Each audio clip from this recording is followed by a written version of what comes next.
Talofa, greetings and welcome to another episode of Tagaloa Tradition teachings that we bring to you every Sunday during our fellowship service. During this fellowship, we unveil the morals, the ethics, the values of our spirituality that are hidden in our culture, or rather enshrined in our culture. So when we live our culture in our daily lives, we are actually practicing our spirituality in our daily lives. And when we do that, we are connecting to our ancestors because that's how they lived. They lived a spiritual life. And if we are connecting to our ancestors through living a spiritual life, that means we are all one in Tagaloa. Tagaloa, the boundless force. Tagaloa, the mana of Moana. So, once again, welcome to another episode of Tagaloa Tradition teachings, growing up in Samoa. Growing up in Samoa. You see, in Samoa, and this is the same with all the other small island nations of Moana, in Tonga, our brothers the Maoris in Aotearoa, our brothers and cousins the Hawaiians in Hawaii, and all the island states of Moana, we all have in the village what we call Malay. Malay is usually in the center of the village. And the Malay, according to our ancestors, they believe that this is the dwelling place, the divine dwelling place of the divine spirit of the God of the land, Tagaloa. That's why we pay so much homage, so much respect to the Malay. Growing up in the village, I noticed grown men that walk past the Malay or through the Malay. If they're wearing a hat, maybe it's a coconut woven leaf hat, when they have that walking through the Malay, they would take it off. I've seen grown men who rode the horse from the plantation going to their home, and when they come past the Malay, they would dismount the horse and lead it through until they passed the Malay, then they would mount again. This is the respect that I watched. I didn't understand it at the time, growing up in the village, but this is what I saw, which I later understood as paying respect to the divine dwelling place of the spirit God, Tagaloa, the mana. This would be the equivalent of a church to the Christians, as the Christians would call the church the house of God. Our ancestors and us now who know what the marae is, this is the home of Tagaloa, the marae. And notice how the housing is set around the Malay. Behind the Malay is the house of the paramount chief of the village that we call Olitu'ua, Olinu. Olona Maota e tua mayo Malay, Fasangan Malay. His house is behind, centered to the Malay, overlooking the dwelling place of his God. And around the Malay would be huts. If there are 20 paramount chiefs in the village, there would be 20 huts that surround the Malay. It's almost like guards guarding the house or the home of the mana, Tagaloa. And this is where the significant village events happen. When we play cricket, where all the village come, they play the marae. When you have visiting teams from other villages play lakapi with our village, this is where they have the Malay. And when we come to watch the game, all the paramount chiefs would sit in their respective falis. And the tu'ua of the ngu, or the paramount chief of the village, would sit in his mota, looking down. And see, when the paramount chiefs are sitting in the falis, all the untitled men would sit in front, but on the grass outside, while the chiefs are sitting in the house, or around the back or in the back. So see how organized everything. So when they're watching this game, they're watching from their spot, their place, their designated place in the village in relation to the dwelling place of their God. This is what we noticed growing up in the village. Another thing we learned growing up in the village is how we were taught as children to always do something before we go to school. And eventually it wasn't a chore anymore, it wasn't a task, it was almost like part of waking up. You wake up, now that you're woken up, the next thing you do is then you do the chore. The next thing you do is you go to school. It's become part of your, until it eventually becomes part of your life. It's part of the culture. It was later in life that we realized what the culture was teaching us is that you always do something, and everything that we do before we go to school, it's not, you don't do it for you do it for the family. For example, what I usually do in the morning before I go to school, I would collect the breadfruit, the leaves of the breadfruit tree that dropped on the, in the lawn in the front. So I would collect those to make it look nice and clean. That's what I did. And one of my brothers, he would start the fire to get the kettle going for a cup of tea. Not for him, not a cup of coffee for him, it's a cup of tea for everybody. I'm collecting the breadfruit leaves so it looks good, our house, for everybody.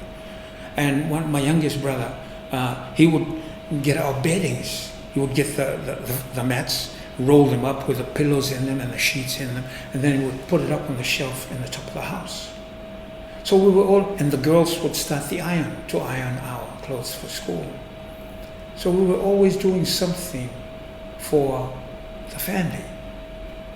Later, we learned this. And so we would go to school. And when we come back, we would have something to eat. Usually it's something left over from the day before. And then we'd have a little nap. When we wake up, half of us kids would stay back with half of the grown men to start the dinner. The girls would go with mother to the village pool and do the washing and so forth. But the other half is we would go to the plantation. After being in the plantation, coming back, one thing I've noticed is that we never come back empty-handed. You always must bring something back. You always must carry something back from the plantation. And us kids would carry maybe a dry coconut leaf, which is good for starting the fire, or just a piece of wood, not too heavy because you're young, and you carry it, or you just hold it like this and bring it back. So they were teaching us to take advantage of every opportunity that we have for the resources, not for you, but for the whole community, in this case, the family. We didn't know that as kids growing up in the village, but we knew as we got older. And then when we come back, the dinner is almost done, and when it is, then, mind you, what we were doing in our home is what every home in the village was doing, same thing. So it was time to play. So we'd go into the Malay, and all the kids of the village and the grown-ups and the men would come and play. They would play the lakapi, and maybe on the side of the Malay would be playing lape or volleyball or whatever. 6:30, sharp, boom, first conch shell for the curfew. And that's what everything stops growing up in a village. Everything stops, and everybody knows what to do and where to go. Where? It's straight for the village pool. And at that time we were young, 6, 7, 8 years old. And so we would make a dash for the pool. No underwear, no shorts, just the lava. And just before we dive into the pool, we grab the lava and throw it on the dry, and then we go in. Because that's the same lava you're going to wear after you had your wash in the pool. Go home, 7 o'clock, second bugle call for the curfew. And that's when it's time for evening prayers. Now we are Protestants. We love to sing. So we would sing. 20 kids in one house singing. That's a lot of singing. Next door to our house is a Catholic family. 20 kids in that family running their thumbs or their fingers with their rosary. I think that's what they, rosary, reciting things in Latin. Now 20 kids, people in the house reciting. That's a lot of reciting and very loud reciting. On the other side of our house, of our home, is a Methodist family who when they pray, they're kneeling. So a house of prayer, that's loud. A house of rosary reading, that's loud. And a house of singing. And if there are 5 families under each paramount chief in the village, and there are 20 paramount chiefs in the village, with 5 families under the care of each, that's 100 families that make up this village. Can you imagine the sound, the prayers, the Bible reading, and the reciting the rosary in between 7 and 7:30?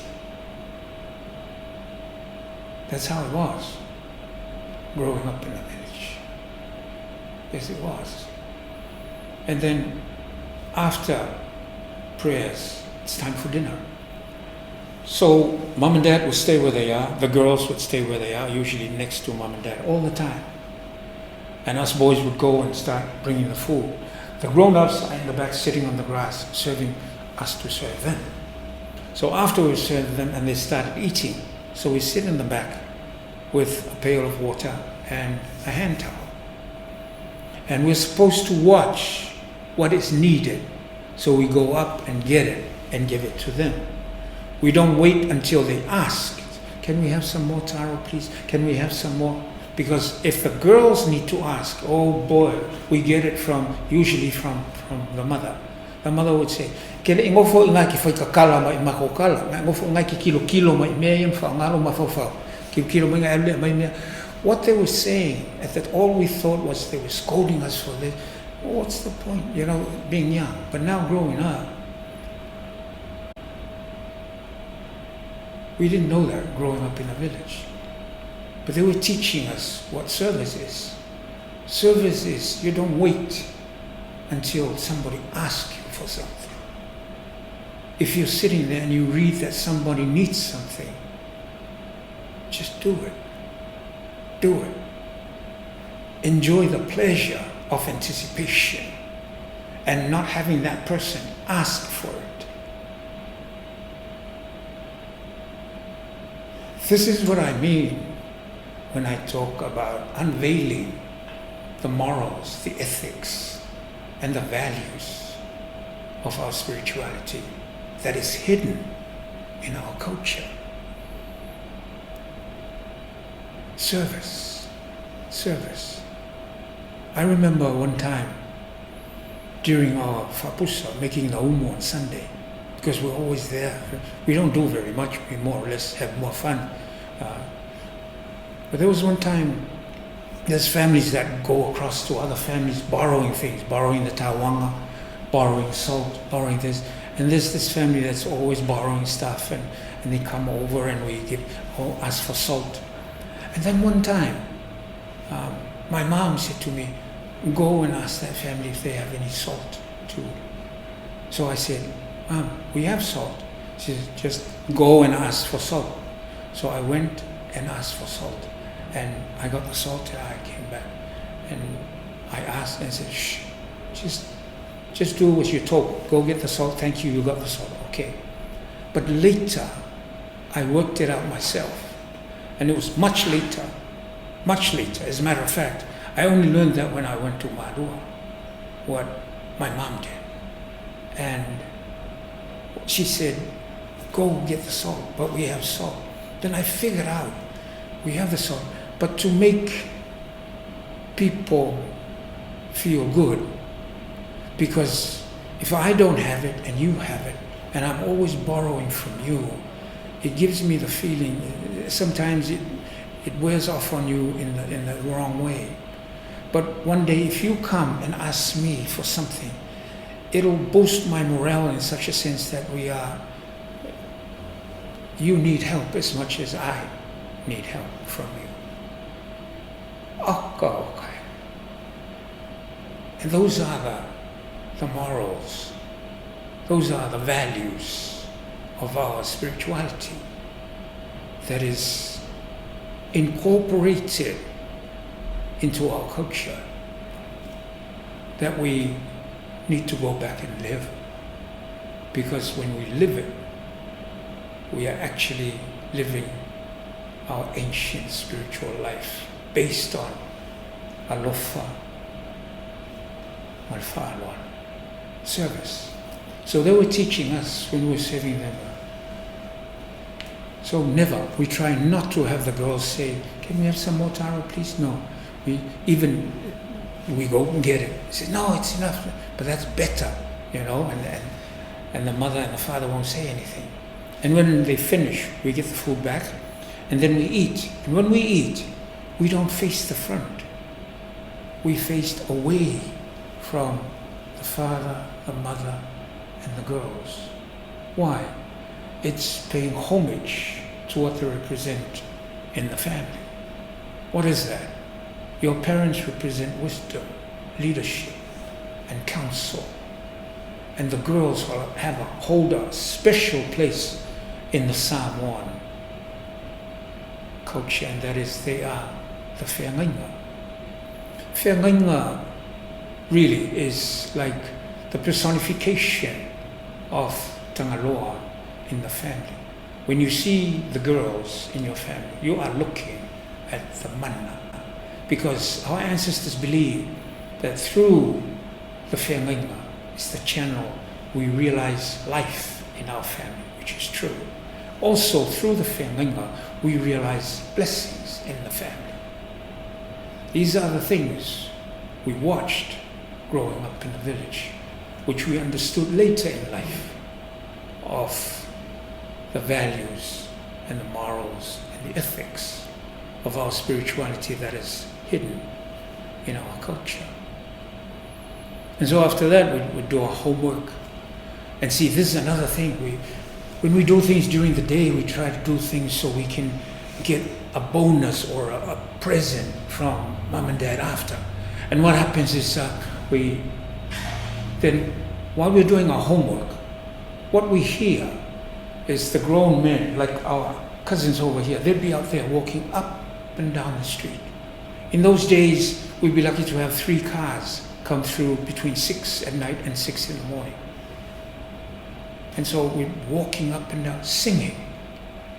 And our parents know that we're dying to get out there and if we did something right during the day, then as a gift or as a bonus, they would say, okay, when you finish your homework, you go out there and be inside before the conch shell, the curfew comes. And so we do. We go out there with our bed sheets wrapped around us, not because it's cold outside, but because if you don't have it with you, one of your cousins will steal it. When you come to go to bed, you'll be cold because you have no bed sheet. This is all part of growing up in a village. And so this is where we learn to sing. This is where we learn to harmonize. Because we all go to church, we sing in the church, and this is where we put our own little spin to our music and our singing. And then the curfew will blow at 10 o'clock at night. Everybody's indoors. And so we're sleeping. And one of the grown cousins would start telling stories, what we call whango. And that's where you hear our legend stories. That's where you hear stories about our heroes, Samoan heroes. And that's where you hear stories about the achievements of our ancestors.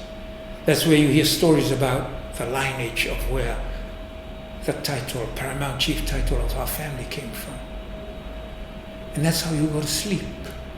You are lulled to sleep, listening to stories, our own stories, told in our own language by our own people. And that's how we go to sleep every night. And that's how it was growing up in the village.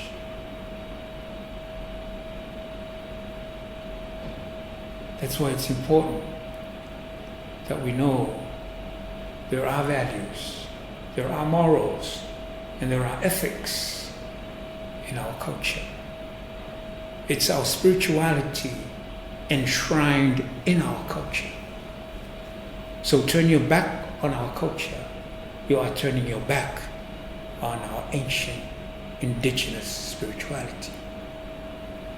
Know your culture, you understand our spirituality, and you know who you are. Because it's important we know where we came from, for us to know where we're going. And when we know that pathway, then we know who we are. The morals, the ethics, and the values of our spirituality are incorporated into our culture. Live our culture in our daily lives, and we are practicing our spirituality just like our ancestors did. And let that be the guiding light for our journey this week. So, for all of us in the motherland, to all of you in the diaspora, stay blessed and so long.